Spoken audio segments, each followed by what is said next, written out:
उसको डस्टबिन में डालेंगे।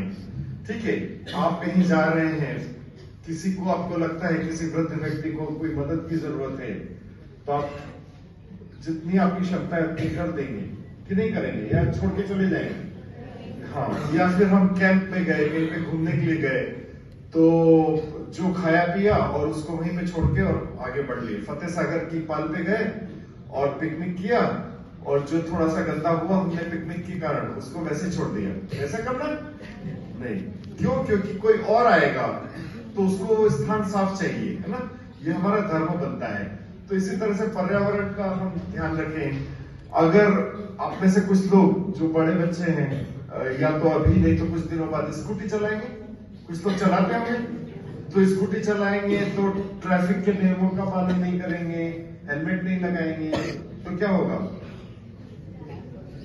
क्या होगा जी?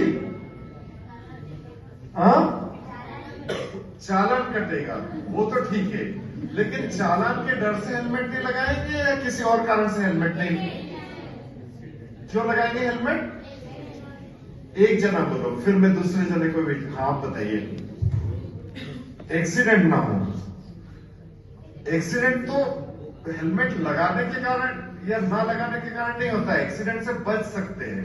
तो हम चालान के डर से नहीं लगाएंगे, इसलिए लगाएंगे कि वो एक सही काम करने का तरीका है। तो विद्यावन के छात्र कम से कम अगर ऐसा करेंगे तो उतना तो सुधार होगा समाज में, होगा कि नहीं होगा?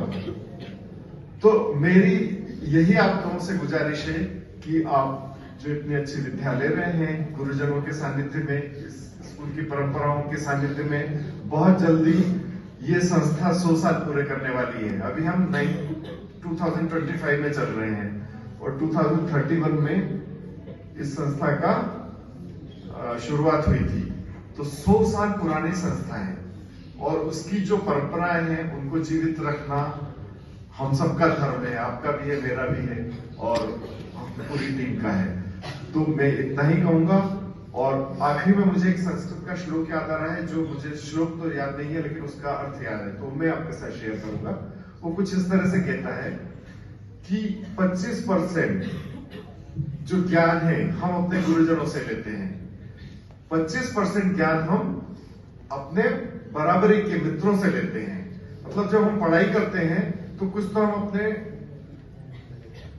शिक्षकों से सीखते हैं, लेकिन उतना ही इंपॉर्टेंट है कि 25% हम अपने बराबर के जो पीयर ग्रुप होता है ना, अपने बराबर के हमारे जो साथी हैं उनसे सीखते हैं, और 25% हम स्वाध्याय से सीखते हैं और 25% जीवन हमें सिखा देता है।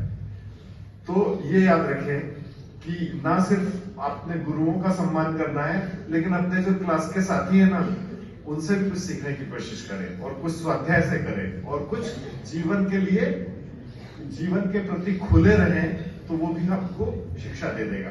ये कह के मैं फिर से आप सबका के साथ मिलके मुझे बहुत बहुत खुशी हुई है। इस हॉल में मुझे वापस आने का मौका मिला 87 के बाद। मतलब मैं सोचता तो था कि कभी चांस मिलेगा, लेकिन आज मुझे मिला। उसके लिए मैं बहुत ही भगवान का शुक्रगुजार हूँ और संस्था के सभी कर्णधारकों का शुक्रगुजार हूँ और सबसे बड़ा आप लोगों का शुक्रगुजार हूँ कि आप लोगों से मैं मिल सका। और मेरी बात पूरी करने से पहले मैं फिर से आप लोगों के साथ जो हमने किया था, असतो मां सद्गमय करता हूँ। तो हम सब मिलके मैं बोलता हूँ, असतो मां सद्गमय, तमसो मां ज्योतिर्गमय, मृत्योर्मा अमृतमय।